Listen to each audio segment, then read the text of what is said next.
Joe Lisi with GoForThe2.com, continuing my Week 1 coverage of some of the biggest games this upcoming college football season. Going to turn my attention to a great matchup, week number 1, between North Carolina and Georgia. Both teams had very successful 2015 campaigns and will look to start fast in this week 1 matchup. Last year, North Carolina was 11-3 overall, played in the ACC title game and lost to Clemson, but they lost 3 games last year, all on a neutral field site. They opened up week number 1 in Charlotte to South Carolina and dropped that bowl game 16-13. They lost the ACC title game in Charlotte as well to Clemson and followed that up with a season-ending loss to Baylor in the bowl game. That needs to change in 2016 should North Carolina make a run at the ACC title. When you look at the offense for the Tar Heels, what can you say? Prolific, high-octane offense that averaged 40 points per game in 2015. They had a balanced attack that rushed for 224 yards on the ground and passed for 262 yards through the air against opposing defenses.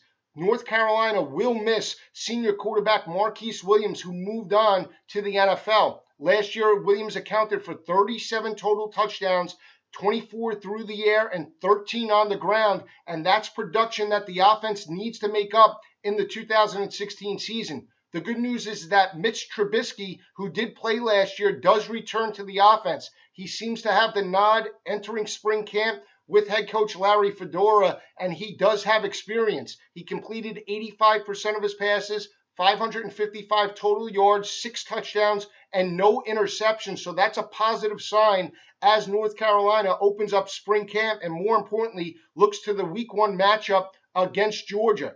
When you look at the running back position, Elijah Hood's one of the best running backs in the ACC and, more importantly, in the country. Last year, Hood rushed for 1,463 yards, averaged 6.3 yards per carry, and did have 17 rushing touchdowns in 2015. Another strength of the offense has to be the wide receiver core with Mack Hollins and Ryan Switzer, who combined for 85 total receptions, 1,443 yards, and 10 receiving touchdowns. That gives the Tar Heels 2 big play wide receivers that can stretch opposing secondaries in the ACC and, more importantly, in this week 1 matchup against Georgia. When you look at the defense overall by North Carolina, a bend but don't break mentality.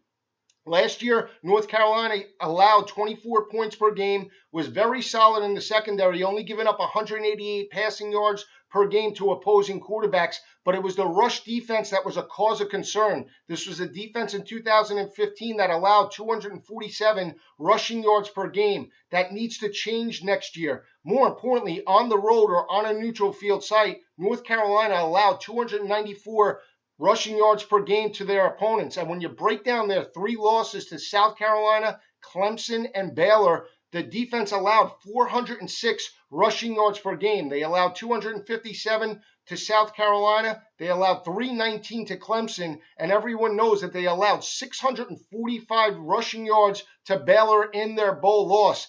That statistic needs to change week number 1 against a run-heavy offense in the Georgia Bulldogs. When you look at Georgia overall last year, 10-3, but those 10 wins came against opponents with a combined record of 51-72 overall, or a 414 winning percentage. You look at the 3 losses to Alabama, Tennessee, and Florida, those opponents had a combined record of 33-9 overall. So Georgia beat up on teams with less strength of schedules and beat up on teams that weren't as superior as some of the teams in the SEC conference, and that statistic needs to change should Georgia make a run at the SEC East title. When you look at the offensive production last year, they averaged 26 points per game. Seems like a pretty good statistic, but that was their lowest total since prior to the 2008 season. They had a balanced offense that rushed for 196 yards on the ground and passed for 185 yards through the air last year. But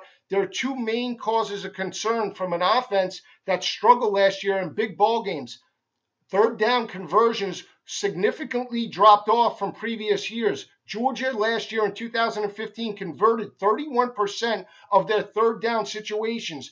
In 2014, they converted 49%. In 2013, it was 41%. And in 2012, it was 47%. In my opinion, I think the lack of production has to do with former offensive coordinator Mike Bobo becoming the head coach at Colorado State. When you look at their 3 losses last year to Alabama, Tennessee, and Florida, they only completed 41 of 98 passes, which was 41%, 2 touchdowns, and 7 interceptions as a team.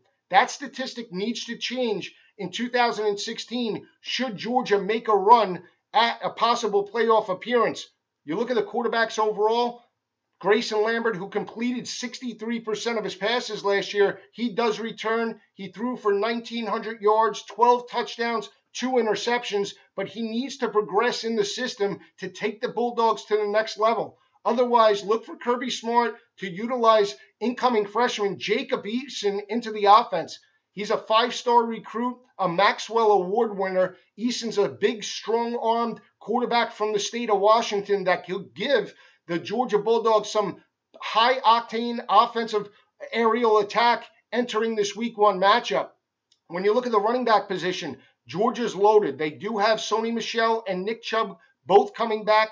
Michel did lead the team with 1,162 rushing yards for the team. He averaged 5.3 yards per carry and did have 8 rushing touchdowns in 2015. More importantly is the way Sony Michel catches the ball out of the backfield. Georgia likes to utilize him in the slot to match him up on linebackers and nickelbacks. That could be an interesting characteristic of the offense under Kirby Smart's tutelage. So keep that in mind as we break down this Week 1 matchup.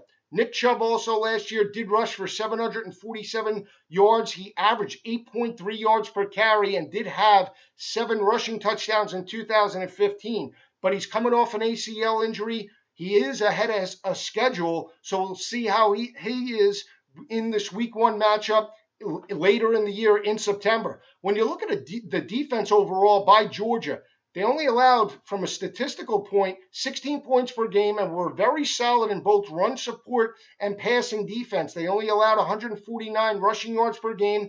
They only gave up 156 yards to opposing quarterbacks in the SEC, which is an amazing statistic. But you look at deeper into their 3 losses. In those 3 losses to Alabama, Tennessee, and Florida, they allowed 218 rushing yards per game. They cannot afford that in the 2016 season should they make a run at the SEC East title. They need to change that entering the 2016 season. Another cause of concern for the defense has to be the lack of sack production. They only accounted for 21 total sacks in 2015, which ranked the Bulldogs 97th overall of 127 total teams in FBS. They do lose 2 big play linebackers in Jenkins and Floyd.